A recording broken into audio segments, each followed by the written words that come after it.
Hello everyone, कोई Hindi academy channel पर आपका स्वागत है। मैं आपके लिए मोस्ट इंपोर्टेंट क्वेश्चन लेके हैं। क्वेश्चन स्टार्ट करते हैं।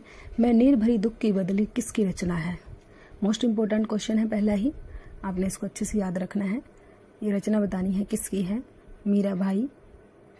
मैं नीर भरी दुख की बदली जो है आपने इसको इसके आपके लिए जो स्टार बनाया है मीरा भाई की है, कबीरदास की है, महादेवी वर्मा की है, यशोधरा कुमारी चौहान की है। तो बताना है मैं नीर भरी दुख की बदली जो है ये किसकी है। मोस्ट इम्पोर्टेंट है, पहली ही रचना जो है। इस क्वेश्चन का राइट आंसर जो है वो सी होगा, महादेवी वर्मा। महादेवी वर्मा ने लिखा है मैं नीर भरी दुख की बदली। ये आप अच्छे से नोट करोगे, अच्छे से याद रखोगे। इस क्वेश्चन का जो है राइट आंसर सी है, महादेवी वर्मा। महादेवी वर्मा ने मैं नीर भरी दुख की बदली लिखा है। यह आप जो है अच्छे से याद रखोगे। अगला क्वेश्चन देखते हैं। विष्णु प्रभाकर रचित आवारा मसीहा किसकी जीवनी है। क्वेश्चन पूछा गया है विष्णु, मोस्ट इंपोर्टेंट है, आपके लिए स्टार बनाया है। विष्णु प्रभाकर ने जो है आवारा मसीहा को लिखा है। इसमें किसकी जीवनी है, इसका नाम बताना है। किसकी जीवनी का वर्णन किया गया है। ए मोहन राकेश, सचंद्र चट्टोपाध्याय, रविंद्रनाथ टैगोर या कोई नहीं। तो बताना है आवारा मसीहा। दो तरह से क्वेश्चन बन सकता है। कलर पेपर में ऐसे भी आता है आवारा मसीहा किसने लिखा है, तो विष्णु प्रभाकर ने लिखा है। मोहन राकेश, सचंद्र चट्टोपाध्याय, रविंद्रनाथ टैगोर, कोई नहीं। तो इसमें जीवनी बतानी है किसकी नहीं है, किसकी जीवनी है उसका नाम बताना है, उस राइटर का नाम बताना है। आवारा मसीहा में जो है विष्णु प्रभाकर ने किसकी जीवनी का वर्णन किया है, तो बी होगा सरचंद्र चट्टोपाध्याय। जो है सरचंद्र चट्टोपाध्याय की जीवनी का वर्णन किया है विष्णु प्रभाकर ने आवारा मसीहा में। ये आप अच्छे से ये नोट करोगे। जो है दो तरह से क्वेश्चन बन जाता है, दोनों तरह से आप याद रखोगे। अगला क्वेश्चन तैयार करते हैं। खंजर नयन किसका उपन्यास है। खंजर नयन बताना है किसका उपन्यास है। ये विधा भी याद रखोगे। खंजर नयन एक उपन्यास है, जैनेन्द्र कुमार का, अमृतलाल नागर का, जयशंकर प्रसाद का, मुंशी प्रेमचंद का। खंजर नयन जो है किसने लिखा है, मोस्ट इम्पोर्टेंट उपन्यास है, पेपर में बार बार पूछा जाता है। खंजर नयन, तो बी होगा अमृतलाल नागर। इस क्वेश्चन का राइट आंसर जो है वो बी है, अमृतलाल नागर। अमृतलाल नागर ने खंजर नयन को लिखा है, आप इसको याद रखोगे। अमृतलाल नागर ने लिखा है खंजर नयन को। अगला क्वेश्चन, सभी क्वेश्चन आपके लिए मोस्ट इम्पोर्टेंट है। अगला क्वेश्चन है लोकायतन किसकी रचना है। लोकायतन बताना है किसकी रचना है, किसने लिखा है इस रचना को। रामविलास शर्मा, जयशंकर प्रसाद, सुमित्रानंदन पंत, सूर्यकांत त्रिपाठी, निराला। लोकायतन बताना है, मोस्ट इम्पोर्टेंट रचना है लोकायतन। सी आंसर होगा, सुमित्रानंदन पंत ने लिखा है इसको। इस क्वेश्चन का राइट आंसर जो है वो सी है। अगला क्वेश्चन देखते हैं। मोहन राकेश की नाट्यकृति रचना नहीं है। नहीं वाले क्वेश्चन जो है कंफ्यूज करते हैं, इनको आपने ध्यान से पढ़ के ध्यान से आंसर देना है। नहीं पूछा है आधे अधूरे, असड़ का एक दिन, लहरों के राजहंस, आखिरी चट्टान। तो मोहन राकेश की जो नाट्यकृति नहीं है उसका नाम बताना है। वो कौन सी नहीं है वो बताना है। मोहन राकेश की नाट्यकृति जो नहीं है, ये सभी मोहन राकेश की हैं, लेकिन नाट्यकृति इनमें से एक नाट्यकृति नहीं है, उसका नाम बताना है। आधे अधूरे मोस्ट इंपोर्टेंट रचना है मोहन राकेश की, पेपर में बार बार आती है। आषाढ़ का एक दिन, लहरों के राजहंस, तीनों ही रचना जो है मोस्ट इम्पोर्टेंट है। आखिरी चट्टान जो है ये नाट्यकृति नहीं है। डी आंसर होगा इस क्वेश्चन का। इस क्वेश्चन का राइट आंसर जो है डी है। आखिरी चट्टान जो है मोहन राकेश की नहीं है, ये आप याद रखोगे। वो नाट्यक रीति नहीं है, रचना है लेकिन नाट्यक रीति नहीं है। आधे अधूरे, आषाढ़ का एक दिन, लहरों के राजहंस, ये मोस्ट इम्पोर्टेंट है। ये सभी रचनाएं, इनको आपने अच्छे से याद रखना है। लेकिन आखिरी चट्टान जो है वो इनकी नाट्यक रीति नहीं है, ये आपने ध्यान रखना है। मोहन राकेश की आखिरी चट्टान। ऐसे अगला क्वेश्चन देखते हैं। भारतेंदु ने किस पत्रिका का संपादन किया? हिंदी प्रदीप, इंदु, कई वचन सुधा या भारत बंधु? तो भारतेंदु ने किस पत्रिका का संपादन किया, उस पत्रिका का नाम बताना है। मोस्ट इंपोर्टेंट क्वेश्चन है। तो सी होगा कई वचन सुधा। इस क्वेश्चन का राइट आंसर सी है, कई वचन सुधा। भारतेंदु ने इस पत्रिका का संपादन किया है। हिंदी प्रदीप बालकृष्ण भट्ट है, ये भी आप नोट करोगे। अगला क्वेश्चन देखते हैं। प्रेमचंद के किस उपन्यास का पात्र सूरदास है? बताना है किस उपन्यास में। मोस्ट इंपोर्टेंट क्वेश्चन है, पेपर में बार बार आता है ये क्वेश्चन, इसलिए आप लोगों के लिए स्टार बनाया है।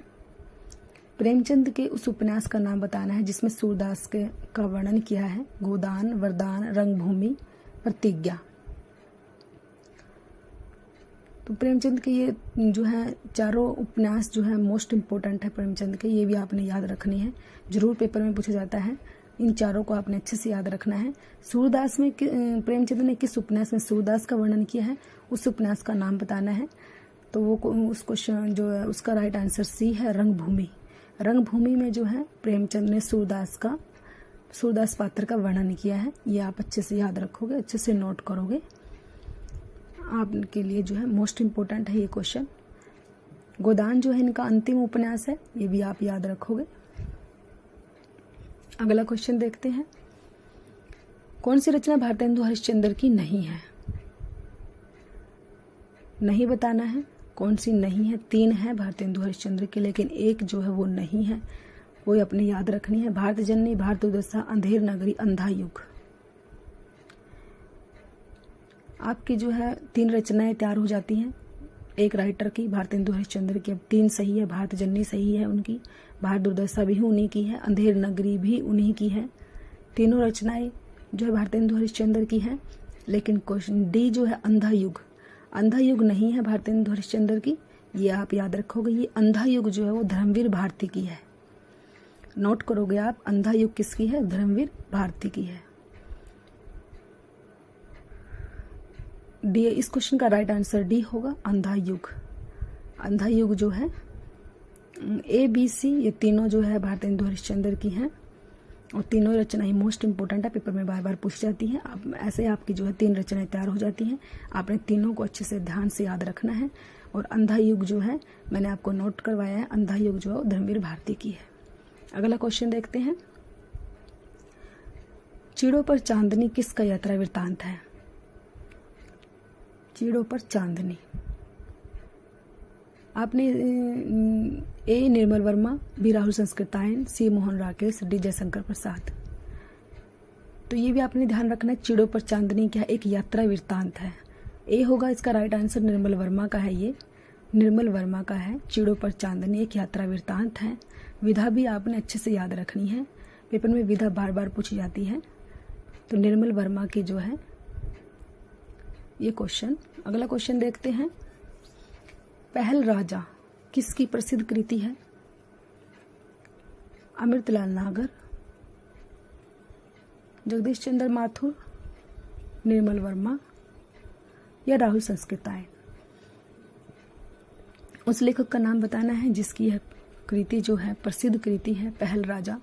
मोस्ट इंपोर्टेंट है, पेपर में बार बार आती है ये रचना, आपने इसको अच्छे से याद रखना है। जगदीश चंद्र माथुर, क्वेश्चन का राइट आंसर जो है बी होगा। जगदीश चंद्र माथुर ने लिखा है पहल राजा। रचना इनकी प्रसिद्ध रचना है, यह आप ध्यान रखोगे, अच्छे से नोट करोगे। अगला क्वेश्चन देखते हैं। कौन सी जयशंकर प्रसाद की नहीं है? कौन सी ये कहानी नहीं आएगा यहाँ पे, कौन सी रचना आएगा यहाँ पे? कहानी नहीं आएगा, ये रचना आएगा। कौन सी रचना जयशंकर प्रसाद की नहीं है।